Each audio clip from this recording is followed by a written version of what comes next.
খেলাফত করে তাদের উপরে এরকম হামলা করতে হবে, মারতে হবে, তাছাড়া তো কোনো উপায় দেখি না। আওয়ামী লীগের দোষ নাই, কারণ আওয়ামী লীগ নাই, ছাত্রলীগ নাই, এই কাজে আমাদের যা খুশি তাই করা যায়। গত 14 মাসে গ্রেফতার হওয়া আওয়ামী লীগ ও নিষিদ্ধ ছাত্রলীগের নেতাকর্মীদের একটি বড় অংশ জামিনে মুক্ত হয়ে যাওয়ায় আইন শৃঙ্খলা ও বিচার ব্যবস্থার কার্যকারিতা নিয়ে নতুন করে প্রশ্ন উঠেছে।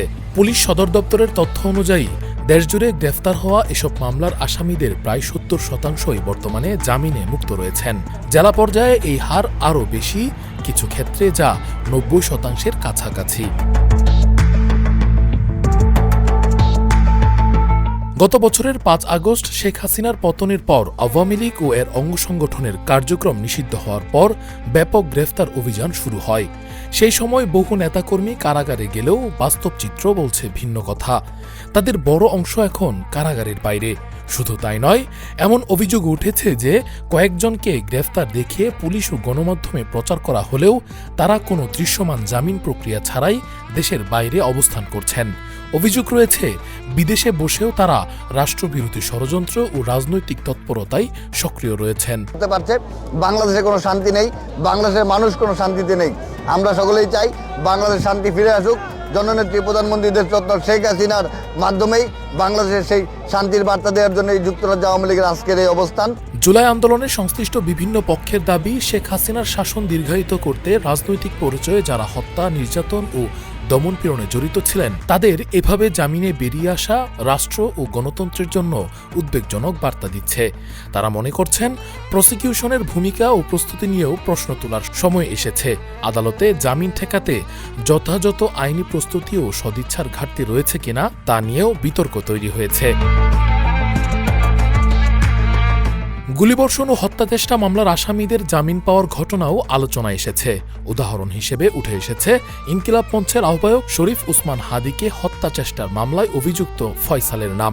নিষিদ্ধ ছাত্রলীগের এই নেতাকে অস্ত্রসহ 17 লাখ টাকা লুটের ঘটনায় গ্রেফতার করা হলেও মাত্র 2 মাসের মধ্যেই তিনি জামিনে মুক্তি পান। অনুসন্ধানে দেখা গেছে ফয়সালের মতো আরও অনেকেই জামিনে বেরিয়ে আত্মগোপনে চলে যাচ্ছেন এবং নাশকতামূলক তৎপরতায় জড়াচ্ছেন। এমন অভিযোগ আইনশৃঙ্খলা বাহিনীর ভেতরেও আলোচিত। সূত্রগুলো বলছে আসন্ন জাতীয় সংসদ নির্বাচনকে সামনে রেখে দেশে অস্থিতিশীলতা তৈরির আশঙ্কা বাড়ছে, আর জামিনে মুক্তির এই প্রবণতা সেই ঝুঁকিকে আরও তীব্র করছে। একদিকে নির্বাচনী পরিবেশ স্বাভাবিক রাখার চাপ, অন্যদিকে নিষিদ্ধ সংগঠনের নেতাকর্মীদের পুনরায় সক্রিয় হয়ে ওঠার আশঙ্কা। এই বাস্তবতায় আইনশৃঙ্খলা পরিস্থিতি নতুন চ্যালেঞ্জের মুখে। আইনশৃঙ্খলা অবনতি সুষ্ঠু পথের বাধা কিনা? আইনশৃঙ্খলা অবনতি হলো কোথায়? একটু মাঝে মধ্যে 2-1 খুন খারাপি হয়। এই যে হাজির একটা ঘটনা হয়েছে, আমরা এগুলো বিচ্ছিন্ন ঘটনা বলে মনে করি। এ বিষয়ে ঢাকা মহানগর দায়রা জজ আদালতের public prosecutor advocate Umar Farooq Farooqui বলেন, প্রসিকিউশন নিয়মিতভাবেই জামিনের বিরোধিতা করে থাকে, তবে চূড়ান্ত সিদ্ধান্ত আদালতের হাতে। বয়স, অসুস্থতা, তদন্ত কর্মকর্তার প্রতিবেদন, মামলার অগ্রগতি এবং বিভিন্ন তদবির এসব বিষয় বিবেচনায় নিয়ে আদালত জামিন দেন বলে তিনি উল্লেখ করেন। ডিএমপি কমিশনার শেখ সাজ্জাদ আলী জানান, পুলিশের দায়িত্ব হল আসামি গ্রেফতার করা এবং আদালতে জামিন না দেওয়ার আবেদন করা। আদালত যদি জামিন দেন সেখানে পুলিশের করার কিছু থাকে না। তবে তিনি বলেন, জামিনপ্রাপ্ত অনেক আসামিকে পরবর্তীতে গোয়েন্দা নজরদারি ও মনিটরিংয়ের আওতায় রাখা হচ্ছে। অন্যদিকে পুলিশের অতিরিক্ত আইজি খন্দকার রফিকুল ইসলাম বলেন, নির্বাচনকে সামনে রেখে জামিনে মুক্ত কিছু আসামি অস্থিতিশীলতা তৈরির চেষ্টা করছে, এমন তথ্য পুলিশের কাছে রয়েছে। সেই অনুযায়ী পরিস্থিতি মোকাবেলায় প্রয়োজনীয় ব্যবস্থা নেওয়া হচ্ছে বলেও তিনি জানান।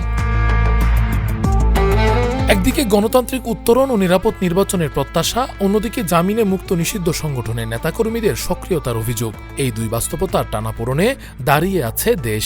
প্রশ্ন একটাই, আইনের শাসন কি যথেষ্ট কঠোরভাবে কার্যকর হচ্ছে, নাকি জামিনই ধীরে ধীরে দায়মুক্তির সহজ পথে পরিণত হচ্ছে?